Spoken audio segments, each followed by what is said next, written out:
Nasa linya po natin mga kapuso, tagapagsalita ng House Prosecution Panel, si Lanao del Sur 1st District Representative Sia Alonto Adjong. Congressman Adjong, Igan at Connie, magandang umaga Good po. morning po. Good morning, Igan. Good morning, Connie. Good morning po sa mga taga-subaybay ng programa ninyo. Ay, isa rin ho kayo dun sa naparatangan na nakatanggap po daw ng pera ayon sa 18 na dati umanong sundalo at dating bodyguard ni Zaldico. Inyo pong komento lamang. Una, matagal na yang lumabas, no? Lumabas na yan, and from the very start, dininay talaga natin yan because I never accepted, neither anyone approached me offering me any amount during the quad. So ako, I categorically and vehemently deny. Kung mapapansin niyo po, yung kahapon, in fact, may question doon whether that's legal eh. Even the Senate leadership now questions the legality and the validity of the committee. Para lang silang magkakaibigan, dumating sa isang area, nagkumpul-kumpulan at nagchismisan. Wala ngang mga staff doon, Senate staff. Walang mga stenographer, not even yung mga testimonies nila were officially recorded as part of the Senate records. So talagang PR, this is just a PR stunt pa-divert yung real issue natin, no?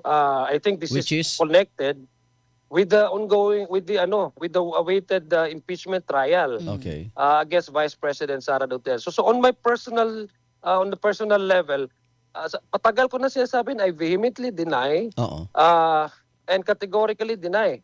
In fact, hindi lang ako pati yung mga may initially yung unang nilabas nila sa media na mga listahan, no, sinasabi nilang tumanggap, marami doon na tinanggal. Amended na nga, edited na nga yung affidavit nila Okay. Hindi ko alam kung bakit tinanggal. Well, apparently, ito yung mga pangalan na ngayon ay kasama nila, kasundo na nila. So, kumbaga para sa akin, this is just a PR stunt. Okay, wala kang Wala legal action against them? And a lot of those names were mentioned have already filed. Actually, nung una, Igan, to be honest with you, nung unang lumabas yan, hindi ko na pinansin yan kasi sabi ko sobrang kalukuhan naman yan. So I was actually advised by some of my lawyers na sinabi nila mag-file na lang daw ako ng libel. Sabi ko, sige lang, wala namang katotohanan yan I brush it off. But now that they have tried to move this to another to another level, I think I'm now contemplating on filing them a serious charge, no? Libel. Kasi parang hindi na nila inatake yung individual na perceived to be their enemies, but they're also hostaging the Senate. Okay. Yun ang ano namin ginagamit nilang Senado para i-hostage yung trabaho ng Senado, at the same time para ilihis ang tunay na usapin dito, which is impeachment. Now, pag lilihis nila, i-hostage lang Senado, anong magiging resulta nun? Ang dami nating natapos na mga LEDAC legislations na makakatulong sa ating mga kababayan. Unang-una, they've been saying about focusing on the impact of the energy crisis that affects the daily lives of the Filipino people. And how come we've been trying, they've been hostaging the Senate session na hindi nila na approve o napag-uusapan yung counterpart measures ng Kalinga Act. So ako kung personal level lang, I can deal with my personal illegal battle. I can deal with them straightforward. But ang medyo kinainisan ko is yung hostaging the Senate as an institution to a point that the Senate is now under stalemate na wala silang matapos.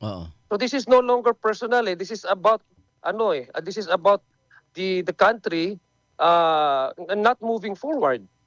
So it's pure BS. I'm sorry to say, but that's what I initially told the media when initially asked about my comment on the first list that they have released. Sabi ko, it's pure BS. Para silang stunt PR lang yan. Mga magkakaibigan, nagkwentuhan, punta sa isang lugar, and then nagkwentuhan sila, nagchismisan lang sila. Kung Adjong, so anong epekto nito doon sa paghahanda ninyo sa House Prosecution Panel? Well, I'm sorry to tell them, but wala itong epekto. Okay. Even the people, nakita ng taong bayan kung gaano yung effort nila, no? Yung attempt nila yung desperate attempt nila para ilihis ang usapin sa impeachment. Ang mga Pilipino, ang publiko ay hindi ganun ka-gullible. Hindi ganun na pwede nilang utu-utuin lang. No, the people now is vigilant. They're so invested in the impeachment trial that what they want is to proceed at makita nila at madinggin nila yung mga ebidensya at magbigyan ng clarity talaga itong usapin na impeachment na ito. So wala silang nauto eh. Kung sakasakali ho, sa Monday, no, magpapatawag muli ng Senate Blue Ribbon Committee. Syempre, ito pong kabilang faction. Yeah, it's a good you mentioned that, Connie, no? Kasi ako, kung if ever napupunta dyan yung 18 Marines, sana pumunta sila. Like what Congressman Alvarez did. Pumunta nga si Congressman Alvarez, may mga sinabi nga siya doon eh. Marami daw kayong gusto sana pumunta. Nasali lang siya because he refused to recommend and to endorse the impeachment complaint against the president. When he was sabi niya, he was actually contacted by one person speaking on behalf of Mike Defensor, former congressman, Mike Defensor. Kaso wala na doon yung mga Ako, it's good to think that you mentioned that. With or without the invitation, kung pupunta dyan yung 18 Marines, I am willing to waive the parliamentary courtesy. Pupunta ako. Gusto kong kaharapin sila eh. Gusto ko silang harapin eh. And I want to ask them, saan ko kinuha? Sinabi nila, dinideliver daw nila sa house. Ang daming CCTV sa house. Anong petsa yon? Anong oras yon? Sinong tumanggap? Anong klaseng maleta yon? Magkano yon? Asan sa opisina ko? Asan ko doon pinunta? I want to ask them these straightforward questions eh. Kasi gusto ko silang kaharapin. Bakit? Kung if ever napupunta sila, I am waiving my parliamentary courtesy to appear before the Senate Blue Ribbon Committee. Opo. At gusto kong kaharap itong mga accusers ko. Bakit gusto ko kanila silang i-test eh. May challenge ako sa kanila pero at the proper time and venue, meron akong gustong i-challenge sa kanila. Sana naman kung totoo ang mga sinasabi nila, ay i-accept nila. Pero bakit ka dinamay? Ba't ka sinama pangalan mo rito? Anong tingin mo? Again, it's very clear. Who's the only person they are protecting here? Sinong principal nila? 'Di ba? Ako, I've been wala naman akong personal na galit sa mga Duterte.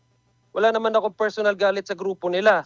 I'm just speaking on the premise that what we have learned during the good government are valid accusations, valid charges. These are based on testimonies of those who've been associated with the former secretary, then Vice President Sara Duterte, and yung mga SDOs niya. At saka pati na rin yung mga hindi paggamit ng confidential funds na hindi naaayon or violative doon sa joint circular. So when I learned about that, of course, it is also part of my mandate and my duty as member of the Quad and as a member of the House of Representatives to hold any public officials who have been accused of violating the Constitution to account. So very simple yun. Makikita niyo doon sa listahan, lahat-lahat ng mga perceived to be their enemies, yung mga taong nagsasalita for accountability, apparently are included in the list. May mga Hindi lang actually kami, ng mga congressman, pati na rin si Father Flavel, yung pare. Nung pare na kasama doon sa first complaint, sinali nila. I mean, kung sino-sino lang yung mga taong perceived to be their enemies at nagsasalita against sa kanila, sinasama. Kaya nga sabi ko, hindi ako natatakot sa mga sinungaling. Yun po bang balak ninyo nakasuhan? Will you be doing it on your own? O yes. Or class suit ba ito? Initially, Ms. Connie, I was asked, I was in fact advised by my lawyers, by some of my lawyer friends, to have the case filed at court. Mag-file ako ng libel. Initially, because this was couple of months ago. Ang sabi ko, wag na kasi it's not worth my time. Kasi napaka BS nga eh. So, pero may mga kasamahan ako doon na nag-file na sila na mention din doon sa affidavit nila na ano tawag dito, na nag-file na ng libel. So ako, ngayon, sabi ko, hindi na ito maganda kasi unang-una, kung sa PR lang naman sila, press con lang naman na ginagawa nila before, di ba?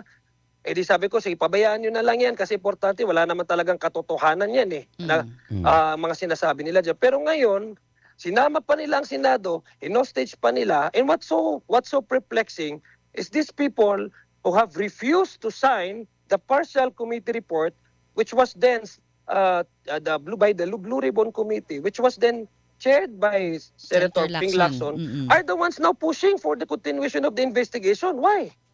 Eh ayaw nilang mag-refuse. Kaya nga hindi napag-usapan yung partial committee report ng Blue Ribbon nung chairman si Senator Ping Lacson dahil ayaw nilang pumirme. Eh ngayon na now that they have already taken over the helm of the Senate, they're now pushing for the continuation. Pero sa nakita natin, mismong mga Marines, ayaw naman nila mag-sign ng affidavit nila as a part of the official record ng Senate. Ayaw nila dahil ayaw nilang makasuhan sila ng perjury. Ayaw nila mag-perjure. Anong klase yun? So kaya sabi ko, baka nagkumpul-kumpulan sila sa isang lugar, nagchismisan na lang sila. Okay. So ang gusto lang nila is mag-build up ng PR stunt to derail, to confuse the public and derail yung itong usapin ng accountability against the Vice President para ata ang ambition nila or ang objective nila ay para sa taong bayan, utak ng tao sa isipan ng taong bayan, pare-parehos lang naman yan sila.